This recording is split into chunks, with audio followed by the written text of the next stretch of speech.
ৰূপজ্যোতি কুৰ্মী বিজেপিলৈ আহিব বিচাৰিছে। মই নিশ্চয় তেওঁক মানে কম যে আহিব লাগে, কাৰণ কংগ্ৰেছৰ আৰু এতিয়া একো নাই তাতে। ৰাহুল গান্ধী আৰু কংগ্ৰেছ চলাব পৰা নাই। তেওঁ নিশ্চয় হয়তো এইটো উপভোগ কৰিছে। তেওঁ ভাবিছে যেতিয়া যামে যেতিয়া বিজেপিত ফাকতে যদি কিবা আৰু এক্সট্ৰা পাই যাওঁ তেতিয়া লাভ হয়। এতিয়া আমাৰ দলৰ নেতাসকলৰ ডিচিশ্যন ল'ব লাগিব যে তেওঁক আমি লোভ দি পেলাই বিজেপিত আনিম নে এইটো বুজাই আনিম যে কংগ্ৰেছ এতিয়া অলৰেডি ডুবি আছে নেতৃত্বৰ অভাৱত, সেইকাৰণে আপোনালোকে বাচিব হলে বিজেপিলৈ আহক। না সেইটোৱেতো মই কৈছো না, কাৰণ এই যে কৈলাশ মানে কাম চলি আছে বা ইলিগেল এক্টিভিটি চলি আছে, কোনে চলাই আছে এইটো ইনভেষ্টিগেট কৰিলে সেইবিলাক মানুহে ওলাব। কিন্তু কথাটো হৈছে যে বিজেপি জইন কৰিব বিচাৰিছে, আমি অলৱেজ ডোৰ ইজ অপেন, কিন্তু কিবা তাৰ বিনিময় কিবা দিয়া হ'ব সেইটো কোনো নহয়, এইটো যুক্তিপূৰ্ণ নহয়, ইমান সস্তীয়া নহয়। BJP is a strong party with dedication, party with a difference. সেইকাৰণে আমি যে কিবা লালচ দি পেলাই আনিব লাগিব সেইটো নহয়। আজি আপোনালোকে বুজিব লাগিব যে কুৰ্মী ডাঙৰীয়া যদি বিজেপিত আহিব বিচাৰিছে, কিয় আহিব বিচাৰিছে।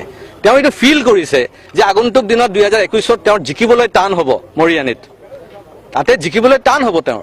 তাৰপিছত তেওঁ এইটো উপভোগ কৰিছে যে ৰাহুল গান্ধীৰ নেতৃত্বত কংগ্ৰেছ আৰু টিকিব নোৱাৰে, আৰু অসমৰ ক্ষেত্ৰতো নেতৃত্বহীন হৈ আছে। এতিয়া ইয়াতে লিডাৰ তৰুণ গগৈ নে ৰিপুণ বৰা নে কোন, এইটো তেওঁলোকে ক'ব নোৱাৰিব। সেইকাৰণে এইটো অভাৱৰ কাৰণে তেওঁলোকে বিজেপিত আহিব বিচাৰিছে। তাৰ ফাকতে যদি তেওঁ যদি এনেকুৱা বাৰ্গেনিং আমি ট্ৰেপত আহি যাওঁ তেতিয়াতো এটা আমাৰ লছ।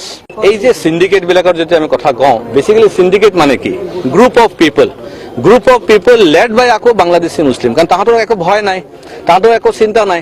বৰঞ্চ তেওঁলোকে যদি লুটপাট কৰি যদি তেওঁলোকক যদি আপুনি এৰেষ্ট কৰে, জেলত ভৰাই দিয়ে, তেওঁলোকে চাৰ্টিফিকেটে পায়। এতিয়া এটা বাংলাদেশী মুছলমানৰ এগেইনষ্টত যদি কেছ মোকদ্দমা হৈ যায়, তেওঁ যিটো চৰকাৰী কাগজ পায় সেইটো তেওঁৰ কাৰণে এটা চাৰ্টিফিকেট। সেইকাৰণে তেওঁলোকে ডাবল বেনিফিটেড, একপিনে আপোনাৰ ক্ৰাইম কৰিব আৰু আনপিনে পুলিচৰ পৰা যিবিলাক কাগজ আহে, কোৰ্টৰ পৰা যিবিলাক কাগজ আহে, সেইবিলাক তেওঁলোকৰ চাৰ্টিফিকেট হিচাপে ব্যৱহাৰ কৰে যে তেওঁলোকে মানে ইয়াতে উপস্থিত আছে বুলি। আজি কয়লাৰ যি চলি আছে সেইটোতো সঁচা কথা। মই এজন ৰুলিং পাৰ্টিৰ বিধায়ক হৈছো বুলি যে সঁচা কথা নকম সেইটোতো নহয়। কোনে কৰি আছে এইবিলাক ইলিগেল এক্টিভিটিজ? কাৰণ যিটো ইলিগেল মাইনিং চলি আছে কাৰ্বি আংলঙত, সেই মাইনিং কৰাৰ পিছতে তেওঁলোকে আহি পেলাই ষ্ট'ৰেজ কৰি আছে উদালি অঞ্চলত। আৰু উদালিত কোনে বাস কৰে? এই ফৰেষ্ট বিলাকত চব বাংলাদেশী মুছলমান। তেওঁলোকে তাতে আহি পেলাই ষ্ট'ৰেজ কৰে আৰু ৰাতিত আপোনাৰ চাব কমচে কম 15 ট্ৰাক 20 ট্ৰাক তেওঁলোকে লৈ যায়। এতিয়া আমাৰ মানুহ কিমান সতৰ্ক হ'ব? মই আমাৰ কাৰ্যকৰ্তাসকলক কৈছো যে আপোনালোকে ৰাতি ওলাই আহিব, পাৰিলে ধৰিব। তেওঁলোকেও ভয় কৰে, তেওঁলোকে কয় যে দাদা তেওঁলোকৰ হাতত বন্দুক অস্ত্ৰ আছে, তেওঁলোকে ডাঙৰ ট্ৰাক চলাই আছে, আমাক মানে ৰাস্তাতে মানে মাৰি পেলাব। এনেকুৱা তেওঁলোকে ধমকিও পাইছে, বহুত ধৰণৰ তেওঁলোকে মানে থ্ৰেট পাইছে যে যদি আপোনালোকে এনেকে কৰে হয়তো মাৰি পেলাব পাৰে। অসমত আৰক্ষী প্ৰশাসন আছে, কিন্তু দুৰ্ভাগ্যৰ কথা, কাৰণ আপুনি জানে যে হোজাই নগাঁৱৰ ভিতৰতে আছিল, নগাঁও জিলাৰ অন্তৰ্গত আছিল। তাৰপিছত নতুন জিলা হোৱাৰ পিছত আমাৰ যিটো বাইফাৰ্কেশ্যন হ'ব লাগে, তেনেকুৱা বাইফাৰ্কেশ্যনটো ভালকে হোৱা নাই। আমি যিমানখিনি পুলিচ পাব লাগে, বেটেলিয়ন এটা পাব লাগে, সেইখিনি আমি পোৱা নাই। সেইকাৰণে আমাৰ এটা শ্বৰ্টেজ আছে। এইটো হয় যে আমাৰ তাতে পুলিচৰ এটা শ্বৰ্টেজ আছে, সেইখিনিও পূৰণ কৰিব লাগিব।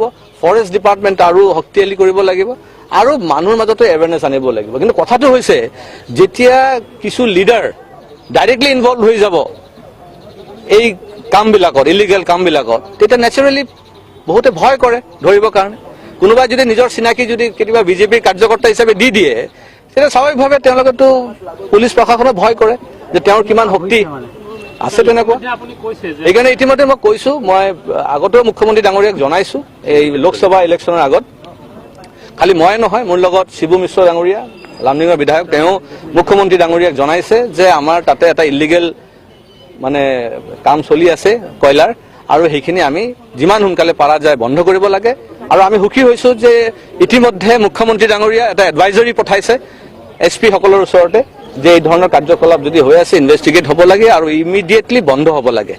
কিন্তু তাৰ পাছতো যদি ৰাতি কোনোবাই লুকাই লৈ যায়, সেইখিনিতো আমি ৰোধ কৰিবৰ কাৰণে আৰু অধিক পৰিশ্ৰম কৰিব লাগিব। মেইনলি উদালিত চলি আছে, উদালি অঞ্চলত চলি আছে। আৰু যেটো আমি গম পাইছো যে আমাৰ মানে তেওঁলোকে এইবিলাক নতুন মানুহে হয়, বিজেপিত সোমাইছে, বিজেপিৰ মানে ছাতি লৈ পেলাই তেওঁলোকে এইবিলাক কাম কৰি আছে। আমি দলকো জনাইছো যে এইবিলাক মানুহ চিনাক্ত কৰি তেওঁলোকক পাৰ্টিৰ পৰা আঁতৰি ৰাখিব লাগে। মই কৈছো যে এতিয়া immediately chief minister vigilance enquiry এটা হ'ব লাগে, নহ'লে CBI এনকুৱাৰী এটা হওক, কাৰণ এইটো আমাৰ মানে ৰাজহুৱা সম্পদ। আজি কয়লা হৈছে ৰাজহুৱা সম্পদ। কোনোবাই দুষ্কৃতিয়ে যদি লুণ্ঠন কৰিব বিচাৰিছে সেইটো আমি ৰোধ কৰিব লাগিব, আৰু তাৰ বাবে এনকুৱাৰী কৰি যিসকল দোষী তেওঁলোকৰ শাস্তি দি পেলাই